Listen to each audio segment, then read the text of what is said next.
What's so bad about the Amazon series, The Rings of Power? Why are most fans disliking or simply uninterested in it? It is said that over half the viewers that watched Season 1 did not come back for Season 2, and 37% of viewers are fully caught up in the series. By the end of this video, you will understand why over half of viewers did not watch the series to its end, and maybe even gain a greater understanding of the Rings of Power. One of the main reasons fans don't like Rings of Power is the differences between it and the source material. While it may be unrealistic to compare adaptations to the source material, many fans have expressed that it went too far into the adaptation pendulum to the point that it just didn't feel like Tolkien the way the movies, for example, would. This could also be due to their different motivations behind creating their respective adaptations. The Rings of Power was made in order to highlight the Second Age, while Peter Jackson, for example, meant for his films to be a reenactment of Lord of the Rings. However, Amazon claims Rings of Power does not have rights to the Silmarillion and only to Lord of the Rings.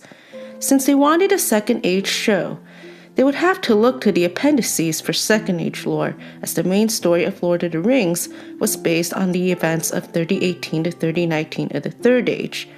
Thus, fans were told before the series premiere that Rings of Power would involve a stark contrast to Lord of the Rings.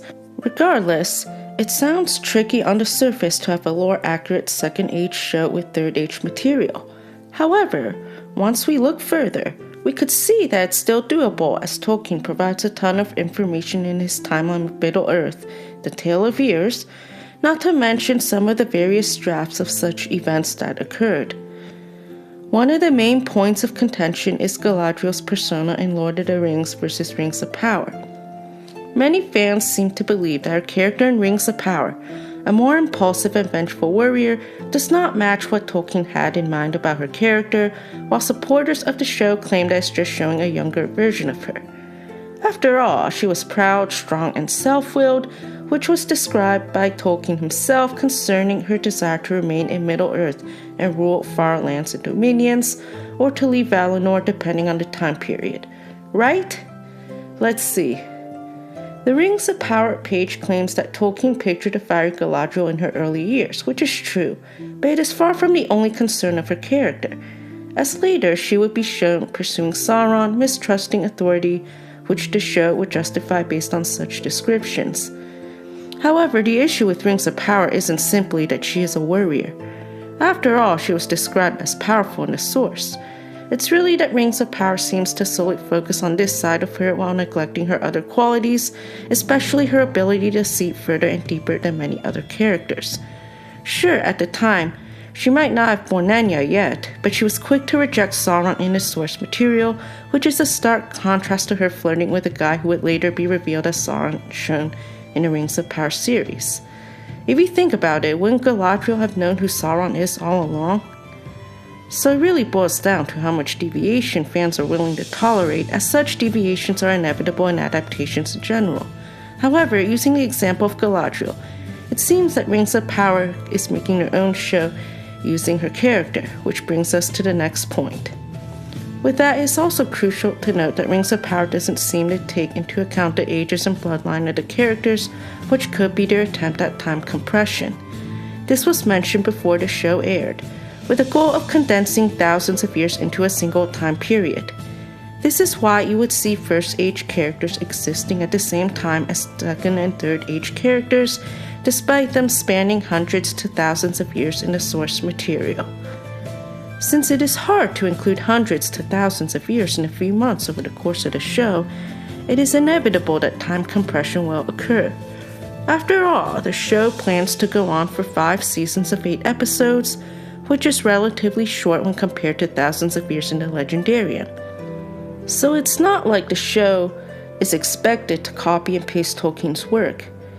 It's more that some may feel that this time compression isn't really taking into account some important points like the lifespans of elves and men and dwarves and their differences. As far as elves, supporters of the show claim that elves in the First and Second Ages were younger and more likely to partake in battle, so it makes sense that these elves aren't these glowing, ethereal beings from the Third Age as one may expect. However, Many may feel like while the First Age was purely focused on elves, Rings of Power does not try to do the same despite possibly having them as protagonists, which is just easy to do. Also, by using time compression, what ends up happening is that elves, men, and dwarves end up having the same lifespans when one of the key points of the Middle-earth Legendarium is that they have anything but, and each fate has their benefits and drawbacks.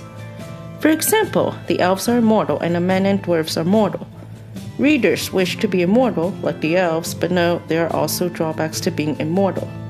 Supporters of the show claim that if there were no time compression, there would be a bunch of time jumps and leaps. However, if you have Isildur and Celebrimbor living at the same time in the show, when they don't really live in the same time in the lore, then that could also startle and confuse many viewers. However, as far as the relationship between Elrond and Durin, what is different here is a particular relationship between elves and dwarves. This was not accomplished until much later in Lord of the Rings, when Legolas and Gimli did as such. However, Elrond is known to entertain dwarves during the Second Age, which is what the Rings of Power would use to create the Elrond and Durin plotline. Another main point is the evilness of Sauron. In the source material, Sauron was a Maya, a powerful one, who would become evil much like Melkor's master. However, in Rings of Power, Sauron was a guy named Halbrand all along, and we're just not supposed to know this until the end of Season 1. Additionally, the plot of Sauron would also differ here. He and Galadriel would have a love story, while in the source material, Galadriel would reject Sauron very quickly, causing Sauron to turn to Celebrimbor instead, as Sauron thought Celebrimbor was easier to fool. However, Rings of Power would claim that Galadriel's pursuit of Sauron fits the narrative of the source material, probably due to her desire to leave Valinor and her refusal to leave Middle-earth. For nothing is evil in the beginning. Even Sauron was not so. However, it seems to be a long time for Sauron not to be evil yet. While Rings of Power claims to take place in the Second Age, Sauron's evilness would have already been known by Galadriel for far longer, as he became evil much earlier than the time period the show was supposed to take place in. However, as far as the relationship between Elrond and Durin, what is different here is that particular relationship between elves and dwarves until much later, when Legolas and Gimli did as such. Wait, what did I say?